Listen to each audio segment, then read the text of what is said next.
Make sure you hit that thumbs up button if you're feeling a little bit fatigued. When people talk about fatigue, this is exactly what they're talking about. We had an open and shut case. In fact, I have two in this video for you. Open and shut case of young youths, young black men, and then I think in one case also a woman, a young black woman, attacking a white guy while apparently in the commission of a crime. Some people said it was carjacking, and we'll have to look at the exact details. And they beat up a DOJ staffer in DC, which prompted kind of this National Guard rollout to get everyone's safety. Well, the judge just let them walk, of course. And another career criminal, a New York City transit slasher, that's his name, the Slasher, was set free by judge and immediately stabbed another person, because that's the country we live in. We have to live around criminals because judges think there are too many black people in jail. I'm sorry if that comes off as crass, but it's the truth, and I'm just done. I'm done pretending that that isn't the case. And we're going to get into these stories after a quick word from Private Internet Access. Shout out to this video's sponsor, Private Internet Access. Look, if you aren't using a VPN yet, you're completely missing out, and Private Internet Access is the one I use on all of my devices. If you've been following the news, you see that censorship, websites, apps are getting shut down in certain countries, all sorts of craziness. Well, a VPN helps you never have to worry about that. Private Internet Access also protects you from the prying eyes of hackers, internet service providers, and others that can view your personal data. Perhaps also just as importantly, Private Internet Access allows you to access region-restricted content from all over the world. Streaming services like Netflix, Amazon Prime, and more have different library options based on where you're located, and some shows simply cannot be accessed if you're not in the target location. Happens to me all the time. Many sports events also have regional blackouts. Well, VPNs can be a convenient way to make sure you're getting the content that you're paying for. Private Internet Access also allows you to protect an unlimited amount of devices all at the same time, so your entire household with a single subscription. And I've been working with Private Internet Access so long that I have an absolutely massive discount available to my viewers. Link in the description below. Get Private Internet Access today using my link. Save huge, protect your computers, access all the content that you've been paying for, and ensure that your internet is... Teens who jumped ex-DOJ staffer Edward Big Balls Korstein avoid jail, simply given probation. We're glad you're okay. And in a way, it kind of triggered a big crime crackdown in D.C. And in a way, you've saved a lot of lives in D.C. Why did you come down to D.C. in the first place? Well, I feel this great responsibility to serve my country. My grandfather was this KGB double agent for the Americans. And he died so that I could come here and live in this free country that I love so much. Kind of based. And so when I started seeing these problems that we've got as a government, like this $37 trillion national debt and counting, and the interest on that is just like absurd. I was like, wow, this is insane. Is there any way that I can help solve this? And in this administration, there was a chance. So of course, when I saw the opportunity, I signed right up. So you got the big ones from your grandfather. I think I did, yeah. He was a double agent? What exactly was he doing?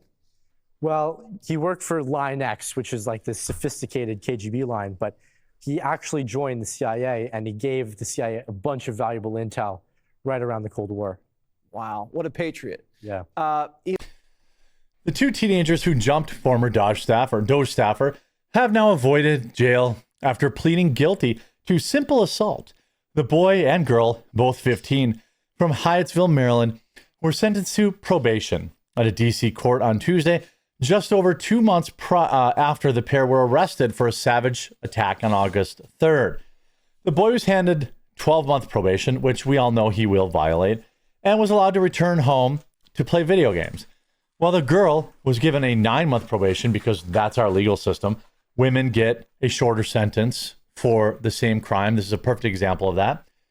And remanded to a local youth shelter. I don't even know what that means, to be honest with you. Their accomplices in the attempted carjacking at approximately 3 a.m. in DC remain at large. So they got probation and didn't even have to give up any names. So they were involved in a carjacking. and an attack on a man, and they were given probation. Something tells me if I went and beat up a black guy and tried to steal his car, I wouldn't get probation. That's just I suspect that. Their accomplices in the attempt to quote, I hope you can figure things out and be ready for consequences. Corson, 19, reportedly told the defendants via video link as he thanked the courts and police for the quick action in bringing the pair to justice. They weren't brought to justice. They've got nothing. He left with a concussion and a broken nose. A group of 10 people involved in a carjacking. And here's some of the reactions. Of course, total joke. This is why we have a massive crime problem. Another issue, certainly they know the other 8 suspects still at large, but they didn't need to identify them to get this sweetheart deal. Matthew Van Swolright, how is this even possible? They should be in prison for a decade at the very least. Justice for big balls, no justice, no peace. Yeah, I mean, this is our justice system, though. Oh, they were only 15. Oh, they were only having a mental health crisis. Oh, they were only 17 and 364 days old. Let them out to, and again, these, I guarantee you, bookmark this video. This kid's going to break probation and he's going to commit another crime before he's 18. So when this kid goes out and somebody dies in the commission of one of his many carjackings or crimes, will this judge who gave them probation be held responsible? No. I said, it is my opinion that they absolutely should be held accountable. You give these light sentences and these people go out and, their recidivism, or you get them out of prison early, or you give a light sentence and they reoffend and somebody gets hurt, you should be disbarred.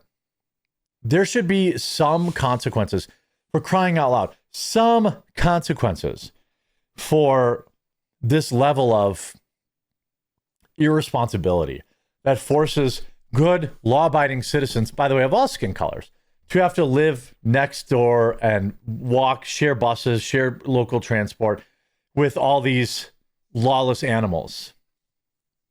I don't know what else, I don't know what else to say. How about this story? Here's an individual who looks totally mentally stable. Same day, by the way. An unhinged slasher who randomly attacked a stranger outside a Manhattan subway station was free to walk the streets despite a separate knife attack, officials say, as his disfigured victim raged at the lax criminal justice system that nearly got him killed.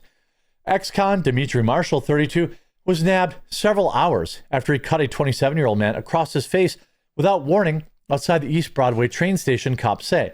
It was just the latest attack from the unhinged repeat offender who's arrested for slashing a stranger on board a Bronx train just a month ago, but was cut loose on supervised release.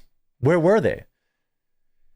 Where was the supervised release? Where was the supervision in his release, by the way?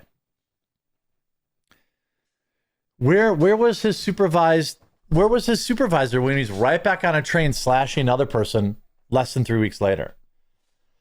His latest victim, who only provided his first name, needed 7 stitches for a gash across his top lip and nose, but lamented that the seasoned perp could have taken his life. It was wrong what the city did. Fernando, who's originally from Ecuador, probably an illegal, and works as a painter, told the Post phone in Spanish. He's a criminal who got released by a judge, and he could have killed me. I don't know why the justice system let him go free. I don't know. Maybe he's not an illegal.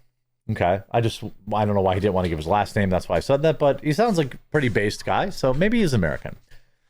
Fernando said he had just gotten off the train and was on his way home from work and was simply waiting to cross the street when the blade-wielding man slashed him in the face for no reason whatsoever.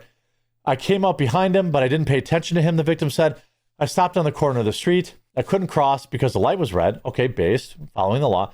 So I looked to the left, I looked to the right, and I felt a blow to my face. He grabbed me and I was going to fight him, but then I saw all the blood.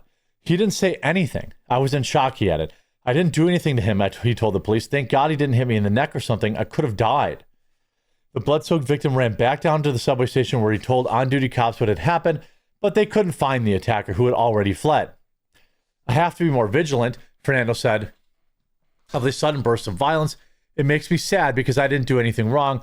Now look what happened to me. It scares me to go outside. I could have been killed. But the judge says this is what he wants for Americans, he or she. This is what the judge says they want for everyday Americans, right? They want everyone living in fear constantly. They want random attacks on the streets. They want these people terrorizing law-abiding citizens. Marshall of the Bronx was busted at 5:30 p.m. about a half mile from the scene and charged with first-degree assault, a felony, according to cops and prosecutors. He pled, of course, not guilty and was ordered held on Rikers Island without bail. Now, if he had been held in the first place, he would not have been free to attack this man. But that's not the system we live in, right? The system we live in is you get to kill somebody before anybody gives a damn about your medical care. Like, who's going to have to pay for this guy's hospital bills now? The lunatic who has no money, who should be in jail? It seems unlikely. By the way, he was arrested back on September 15th and was charged with first-degree attempted assault and second-degree and third-degree criminal possession of a weapon. Judge Ralph L. Wolf granted him supervised release despite prosecutors' requests for him to be held on $50,000 cash bail or $150,000 bond. When asked for a background on the judge's ruling, a spokesman for the state account of administration said the court system does not comment.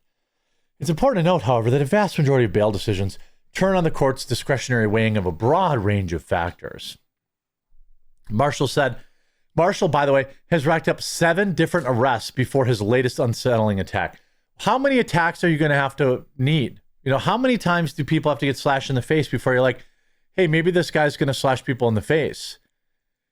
I mean, it seems pretty obvious to me.